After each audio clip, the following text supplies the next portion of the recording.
এর সমস্ত সদস্যবৃন্দ আমাদের জন্য ঈদের নামাজ পড়ার সুষ্ঠু ব্যবস্থা যারা করেছেন প্রত্যেকে আমি আন্তরিক শুভেচ্ছা ও শুকরিয়া জানাই।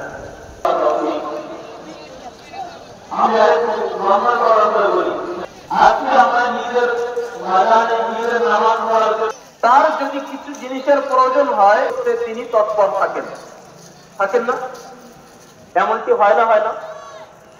পক্ষান্তরে যে ছেলেটি ভালো শেষ হওয়ার 2 মিনিট আগে কিন্তু তার থেকে খাতা কেড়ে নেওয়া হবে, কিন্তু যে ভালো অ্যান্সার করছে তাকে 1 মিনিট আরো সময় দিতেও রাজি হয়ে যাবে, তাই না? রমজানের পরে এসে আমি যদি দেখুন মাসে আমি তসবিহ পড়েছি, আমি জিকির করেছি, রমজান মাসে আমি তেলাওয়াত টুপি আর পাজামা পাঞ্জাবি পরে বেড়াতাম, রমজান পার হওয়ার পরেও যদি তুষ্ট, এজন্য আপনাকে আগেও নামাজ 5 ওয়াক্ত হতো আর রমজানের পরে হয় না।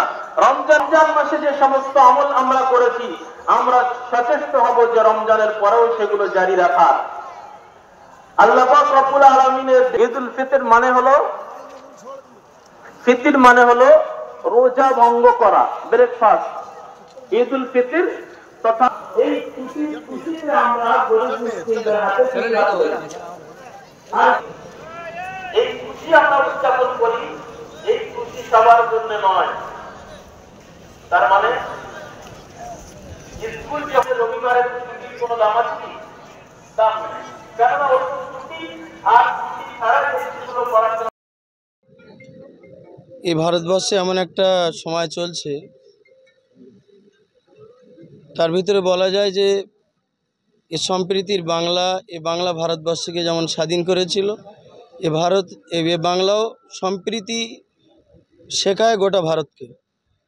বিশেষ করে বলতে চাই, এই বাংলাতে আমাদের মাননীয় মুখ্যমন্ত্রী শ্রীমতী মমতা বন্দ্যোপাধ্যায়, তিনি যে সর্বধর্ম নিয়ে তার অন্তরের ভিতরে যে শ্রদ্ধা, ভালোবাসা, সম্প্রীতি, তার কর্ম, তার রাজনীতি, তার চলাফেরা, এবং বিদেশে গিয়েছেন কিছুদিন আগে লন্ডনে, অক্সফোর্ড ডিকশনারিতে গিয়ে সেখানেও কিছু গান মানে বাজনা বাজিয়ে এটাই বোঝাতে চেয়েছেন যে আমি সম্প্রীতির বাংলায় বাস করি, আমি সম্প্রীতি চাই, আমার বাংলায় কোনো অসাম্প্রদায়িকতার কোনো স্থান নেই।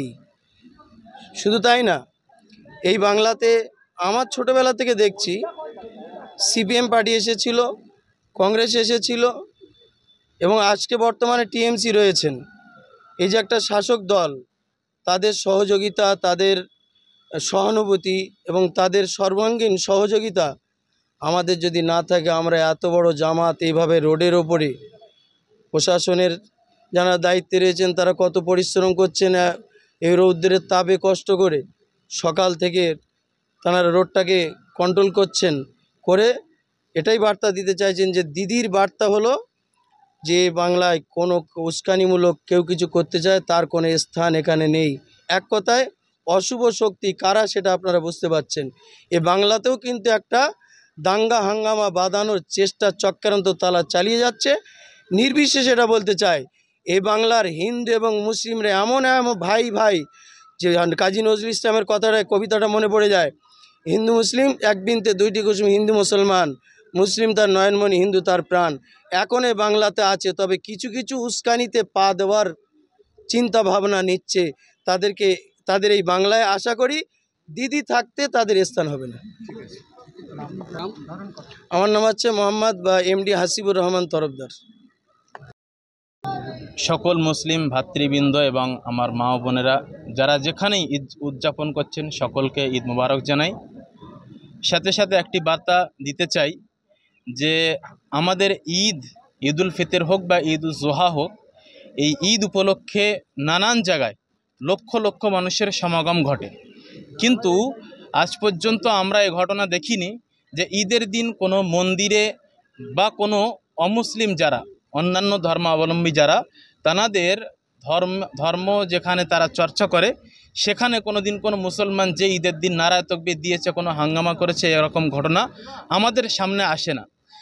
কিন্তু এর পক্ষান্তরে দেখা যায় অন্যান্য অনুষ্ঠানের সময় মসজিদের সামনে এসে হাঙ্গামা হয় বা বিভিন্ন রকমের অপ্রীতিকর ঘটনা দেখা যায়। ঈদের দিন কিন্তু এমন কোনো ঘটনা না মিডিয়ার কভারে আসে না আমাদের নজরে আসে। সুতরাং এটি একটি বিরাট শান্তির বার্তা বহন করে যে এই লক্ষাধিক মানুষের সমাগম বহু জায়গায় ঘটে, কিন্তু সকল জায়গায় শান্তির সাথে সম্প্রীতির সাথে ঈদ উল ফিতর বা ঈদ উল জুহা অনুষ্ঠিত হয়, উদযাপন হয়। এটি ইসলাম যে শান্তির ধর্ম এর একটি উজ্জ্বল দৃষ্টান্ত।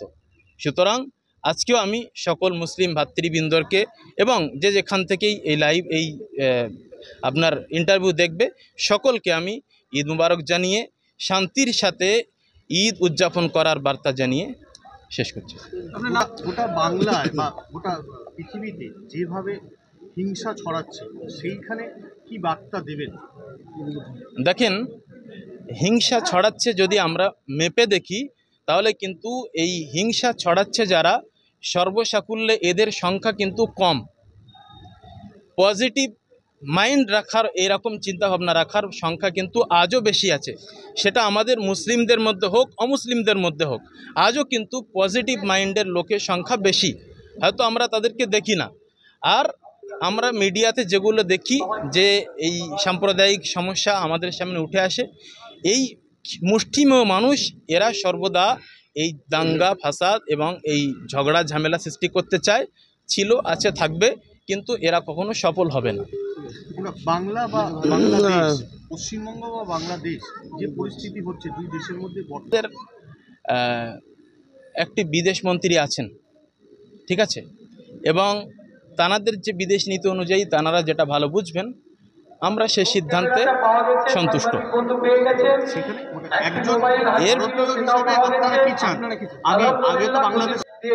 দেশের সাথে দেশের সম্পর্ক থাক, ব্যক্তিত্বের সাথে ব্যক্তিত্বের সম্পর্কের চেয়ে দেশের সাথে দেশের সম্পর্ক, এটি অনেক দেশের জন্য কল্যাণকর এবং সকলের জন্য কল্যাণকর। আমার নাম আব্দুর রশিদ।